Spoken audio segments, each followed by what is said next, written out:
रखना मेरे मित्रों, ये खाना आपको खा डालेगा। वैसे खाना आप खाएंगे, आपका शरीर खाने से बनेगा भी, और खाने से आपके शरीर की रिपेयर मेंटेनेंस भी होगी।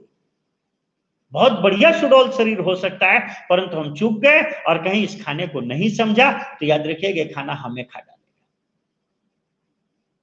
कैसे खाएगा? मैंने आपसे निवेदन कर रहा था कि अगर ये बॉडी में एक्सेस हो गया तो ये सड़ेगा, सड़ेगा तो गैस और एसिड फॉर्म करेगा। बात यहीं तक होता तब भी कोई बात नहीं थी, शरीर उल्टी कर देता, दस्त कर देता, जुकाम खांसी बुखार पैदा कर देता। याद रखना ये कोई हम नहीं करते, ये अंदर से हीलिंग की प्रोसेस है। अगर आपके फेफड़े में कफ अधिक हो गया तो नेचर स्वाभाविक है इसको खांसी पैदा करके निकालेगी। अगर खाने में कुछ चला गया और आमाशय में सड़ गया, पॉइजन बन गया, तो नेचर इसको नॉर्मल ट्रैक से न निकाल करके उल्टा शॉर्ट रूट से निकालेगी, जिसको हम उल्टी कह देते हैं। उल्टी में आप देखेंगे बहुत बदबूदार सड़ा हुआ खाना निकलता है, कभी अच्छी चीज नहीं निकलती। अगर आपकी बॉडी में कोई वायरस आ गया है, अगर कोई बैक्टीरिया आ गया है, तो नेचर बॉडी का टेम्परेचर बढ़ाएगी। आज कोरोना में भी तो यही हो रहा है। जब आपकी बॉडी में कोरोना आता है तो बॉडी टेम्परेचर बढ़ा देती है, 98.4 की जगह 99, 100, 102 कर देती है। क्यों? ताकि उस वायरस को जलाया जा सके। ये देखिए वायरस, ये जो बुखार आ रहा है, बॉडी टेम्परेचर बढ़ाया जा रहा है, कोई दुश्मन नहीं है आपका, ये दुश्मन को खत्म करने के लिए प्रयास हो रहा है। आप कुत्ता पालते हैं घर में, जब कोई विजातीय, कोई चोर, कोई अनजाना व्यक्ति आ जाता है जो हमारे परिवार का नहीं होता है, तो कुत्ता भौंकता है। न केवल भौंकता है बल्कि वो प्रयास करता है कि इसको निकाला जाए। आप जग जाते हैं, कुत्ते का भौंकना कम हो जाता है। इसलिए नहीं, केवल इसलिए हो जाता है क्योंकि आप जग गए हैं। बुद्धिमानी है कि कुत्ते को भौंकने को क्यों भौंक रहा है इसको हम समझें, बजाय कि हम कुत्ते को मार करके डंडा और कुत्ते को चुप करा दें। ये बात तो ठीक नहीं है। हम सिम्टम का इलाज, अगर बुखार आया है हम बुखार को खत्म कर दें, ये ट्रीटमेंट नहीं है मेरे मित्रों।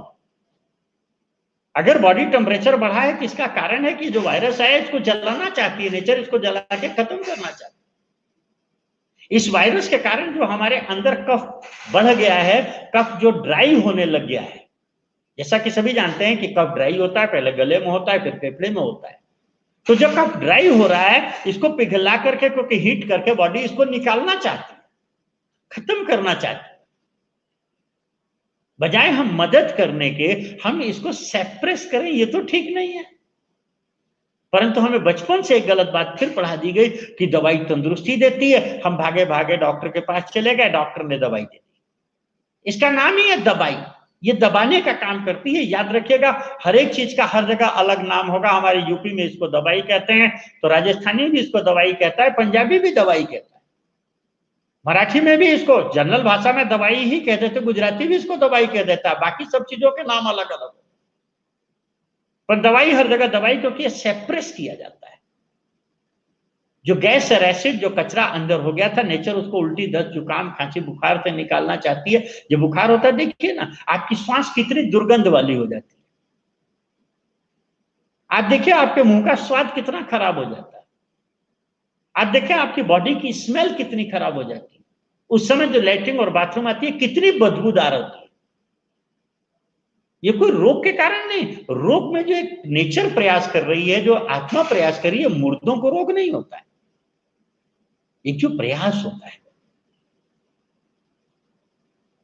हम समझें इस चीज को, हम नहीं समझते, हम दवाई ले आते थे, सेप्रेस कर देते हैं। आप उस कटोरी को जिसमें गैस और एसिड फॉर्म हो गई है, सेप्रेस दबा करके रख दीजिए। आप उसको 15-20 दिन बाद खोलेंगे तो देखेंगे उसमें कीड़े हो जाएंगे। हमारी बॉडी में भी यही होता है। जब बार बार गैस और एसिड को बचपन से दबाया जाता है, जब कफ को दबाया जाता है, तो हमारे शरीर में भी बैक्टीरिया जन्य बीमारियां पैदा होती, कीटाणु जन्य बीमारियां पैदा होती। क्योंकि जब गंदगी उसको नहीं निकाल पाती है तब तो वहां कीड़े का सृजन करती है, कीड़े की उत्पत्ति करती है। दुनिया में पहली बार दवाई बनाने वाला फादर ऑफ मेडिसिन हिप्पोक्रेट्स कहता है, you give me fever I cure all disease. बोला कि जो बुखार आया है ये कोई हमारा दुश्मन नहीं है। 17 साल बाद उसको ये बात समझ में आई, जो कीड़ा भी पैदा हुआ है ये कोई दुश्मन नहीं है। अगर गंदगी होगी तो कीड़ा पैदा होगा, अगर गुड़ होगा तो मक्खी आएगी, गुड़ नहीं होगा तो मक्खी नहीं आएगी। हम मक्खी को मारने का प्रयास करें और गुड़ को खत्म ना करें तो मक्खी कभी भी खत्म नहीं की जा सकती। शरीर में अगर कूड़ा होगा तो कीड़ा आएगा, चाहे वो मलेरिया है, चाहे वो टाइफाइड है, चाहे वो ट्यूबरकुलोसिस है। याद रखिएगा, अगर कीड़ा पैदा हुआ है तो कारण केवल एक था, वो था कूड़ा। कूड़े को खत्म करना, और कभी भी गंदगी की सफाई करनी है तो याद रखिएगा पहला काम होगा कि गंदगी को बनना रोकना होगा। अगर गंदगी का बनना नहीं रोकेंगे तो गंदगी की सफाई नहीं की जा सकती है। इसीलिए आयुर्वेद में आचार्य लिखता है, आयुर्वेद में बड़ा सुंदर, आचार्य से पूछा गया कि अगर सभी रोगों का